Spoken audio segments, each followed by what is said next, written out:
নমস্কার বন্ধুরা, Jhuma lifestyle YouTube চ্যানেলে স্বাগত আপনাদের সবাইকে। আজ নতুন ভিডিও নিয়ে চলে এসেছি।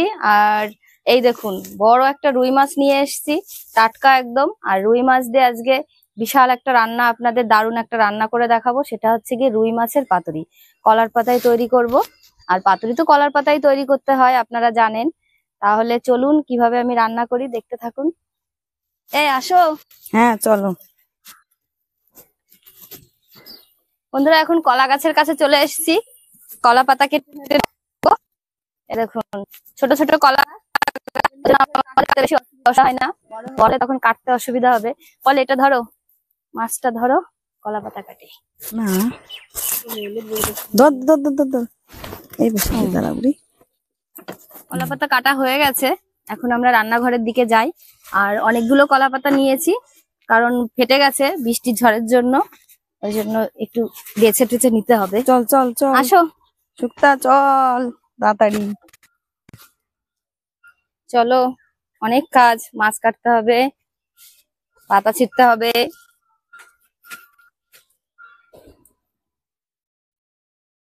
বন্ধুরা, রান্নাঘরে চলে এসেছি, আর এই যে কাজও শুরু করে দিয়েছি। পলি মশলা বাটতে বসেছে, আর আমি মাছটা কাটতে যাব। আর এখানে বোন কলা পাতাগুলো এরকম ছোট ছোট করে টুকরো করে নিচ্ছে, সাইজ মতো যেরকম লাগবে। আর এখানে আমি যে মশলাগুলো নিয়েছি পাতুরি করার জন্য লাগবে আমার সর্ষে। এখানে আমি সাদা সর্ষে নিয়েছি, পোস্ত নিয়েছি, আর কাঁচা লঙ্কা নিয়েছি, টক দই নিয়েছি, লবণ, হলুদ। আর এখানে নিয়েছি আমি একটু ভিনিগার, আর নিয়েছি সর্ষের তেল। জাস্ট এই কটাই মশলা আমার লাগবে। তাহলে এখন পলি সর্ষে, পোস্ত আর কাঁচা লঙ্কা এগুলো বেটে নিই, আর আমি মাছটা কেটে নিয়ে আসি। বন্তি পাতাটা ছাড়া, চলুন যাই মাছ কেটে নিয়ে আসি।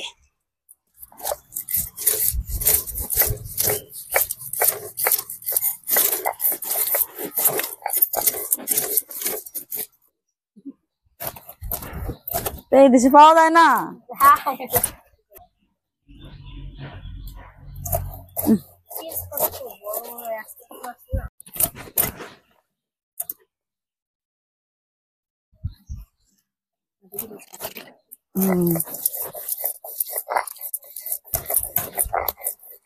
আমরা তো যাবো।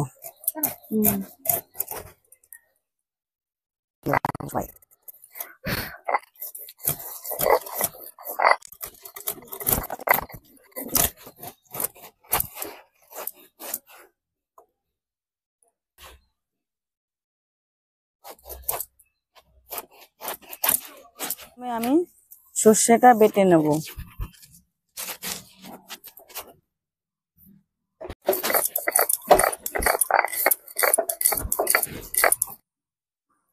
সর্ষেটা আমি বেটে নিয়েছি, এ দেখেন সুন্দর করে তুলে নেব। এখন আমি পোস্তটা বেটে নেব। দেখেন পোস্তটাও আমার বাটা হয়ে গেছে, এখন তুলে নিচ্ছি।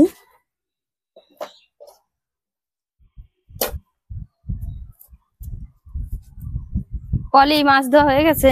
এই দেখুন বন্ধুরা, মাছটা সুন্দর করে কেটে নিয়ে এসেছি। এই দেখুন একদম টাটকা পিস করেছি। পাতুরি যা লাগে না, ভেটকি মাছ, ইলিশ মাছ তো খাই আমরা, ওটা তো খুব ভালো লাগে। আর রুই মাছের পাতুরিটাও দারুণ লাগে, করে খাবেন। মাছটা খুব সুন্দর, একদম টাটকা মাছ। বন্ধুরা, পলি তো মশলা করছে, আর তার মধ্যে আমি একটু মাছের ইয়েটা করব। কারণ মাছে, রুই মাছ, কাতলা মাছে একটা গন্ধ থাকে, এবার সে গন্ধটা যাতে চলে যায় তার জন্য আমি কিছুটা জল নিয়েছি। এই জলের মধ্যে আমি একটু লবণ দিয়ে দেব, আর একটু ভিনিগার দেব। যদি না থাকে তাহলে আপনারা লেবুর রসও দিতে পারেন, পাতিলেবুর রস। এবার এই ভিনিগার আর লবণটা দিয়ে আমি জলটা একটু করে নেব। এর ভিতরে আমি যে কপিস মাছ আমি রান্না করব, সেই মাছগুলো এর মধ্যে, জলের মধ্যে আমি 10 মিনিটের জন্য ভিজিয়ে রাখবো। এর কারণে মাছটা অনেকটা নরমও হবে, আর মাছের যে গন্ধটা থাকে ওই গন্ধটা বেরিয়ে যাবে।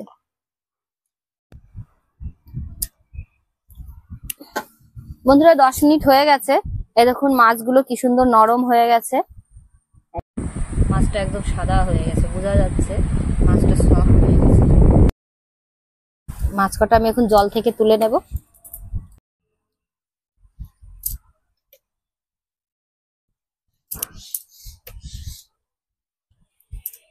মাছটা জল থেকে তুলে নিয়েছি।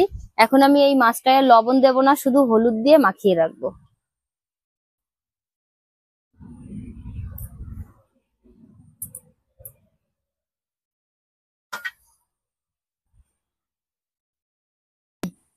বন্ধুরা মাছটা আমি হলুদ দিয়ে মাখিয়ে রেখে দিয়েছি। এখন আমি যে পাতুরি করার মশলাটা লাগবে সেটা আমি এখন ম্যারিনেট করে নেব, তৈরি করব। তার জন্য আমি একটু দই নিয়ে নিয়েছি, নিয়ে নেব সর্ষে, আর এখানে বেটে রাখা পোস্ত আর কাঁচা লঙ্কা বাটা।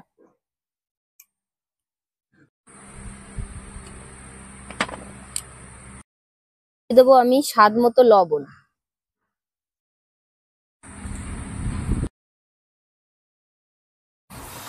লবণ দিলাম ওই 1.5 চামচ মতো লবণ দিলাম, আর দিয়ে দেব সর্ষের তেল। এবার আমি ভালো করে মাখিয়ে নেব সব মশলা।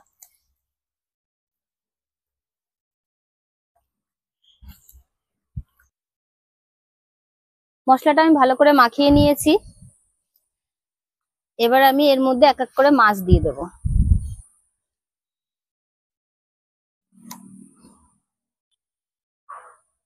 এভাবে সব মাছের সঙ্গে মশলাগুলো আমি মাখিয়ে নেব।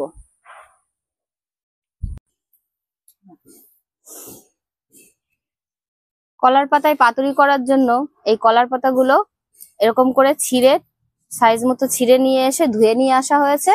এখন এটা আমি গরমে ছ্যাঁকা দিয়ে নেব। এইভাবে করে নিলে কলার পাতাটা নরম হয়ে যাবে, আর মাছটা বাঁধার সময় আমার পাতাটা ছিঁড়ে যাবে না। ওই জন্য এরকম গরম এসে ছেঁকে ছেঁকে নেব। বন্ধুরা এই দেখুন পাতাটা কি সুন্দর নরম হয়ে গেছে। এখন যদি আমি এরকম দলামুচো করি তাও পাতাটা ফাটবে না। এবার আমি পাতুরিগুলো সাজিয়ে নেব। মাছগুলো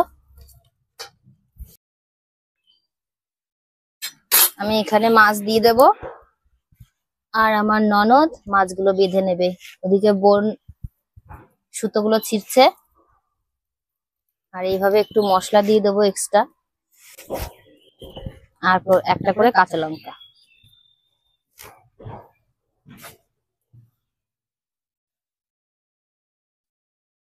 কিভাবে বাটতে হবে আপনারা একটু দেখে নেবেন। এইভাবে সেম এইভাবে বাটবেন।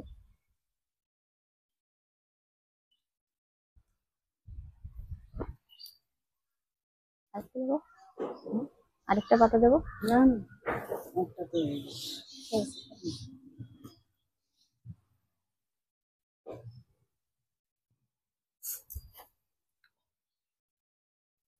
বন্ধুরা 5-6টা আমার কমপ্লিট হয়ে গেছে। পাতার সঙ্গে মাছগুলো বেঁধে নেওয়া হয়েছে, আর ওদিকে পলি আরো আর আমি এখন এই তাওয়াটা গরম বসিয়ে দিয়েছিলাম।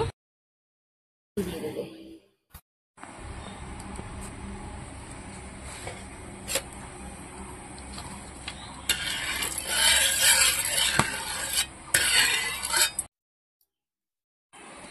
এবার তাওয়ায় তেল দেওয়ার পরে আমি এই মাছগুলো আমি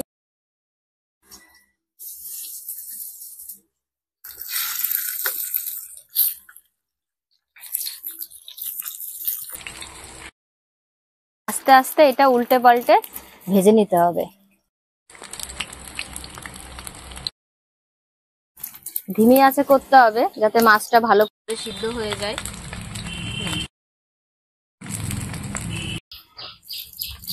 প্রথম পিঠটা আমি 3-4 মিনিটের জন্য ঢেকে দেব, তারপরে আবার উল্টে দেব মাছগুলো। ঢাকা থাক। এটা এখন আমি এদিকটা উল্টে দেব।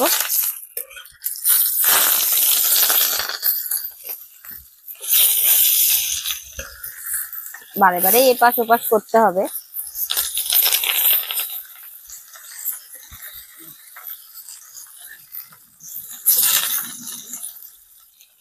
আবার আমি ঢেকে দেবো। আমি এখন মাছটা নামাবো। এই দেখুন, এইভাবে উল্টে পাল্টে একদম ভেজে নিতে হবে মাছটা। আর পাতা দেখেই বোঝা যাচ্ছে মাছটা একদম কমপ্লিট হয়ে গেছে। আর ফুলে উঠেছে একদম। এবার আমি নামিয়ে নেব। দেখো বলে ফুলে গোল গোল হয়ে গেছে।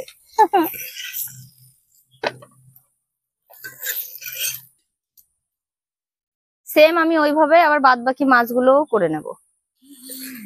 বন্ধুরা এই কটাই লাস্ট। এবার এই সব মাছ আমার একভাবে সেম করে আমি সেম ভাবে করে নিয়েছি। এখন এইগুলোও আমি নামিয়ে দেব। তারপরে টেস্ট করে বলছি রুই মাছের পাতুরিটা কেমন রান্না করলাম আমি আর আমার ননদ মিলে। সঙ্গে আমার বোনও আছে।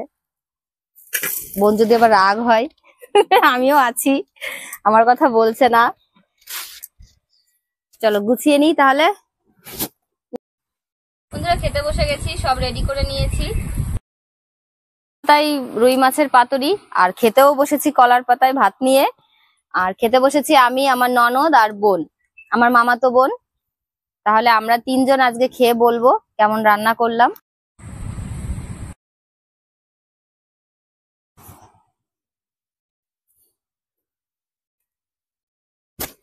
নাও খাও। সুতা আমার কিন্তু সুতো খোলা লাগবে না, এই দেখো সুতো খুলে গেছে একা একাই।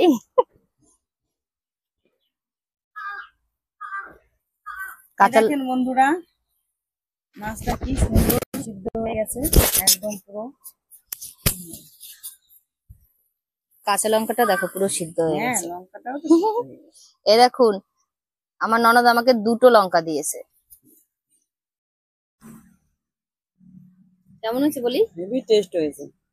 দেখুন মাছটা কি সুন্দর সফট হয়ে গেছে, একদম পুরো নরম। এত সুন্দর হয়েছে না খেতে, কি আর বলবো। আমিও খেয়ে বলি তাহলে কেমন হয়েছে। আর আমি লেজা ভালো বলেছে বৌদি, ভালো খাও এটা দিয়ে।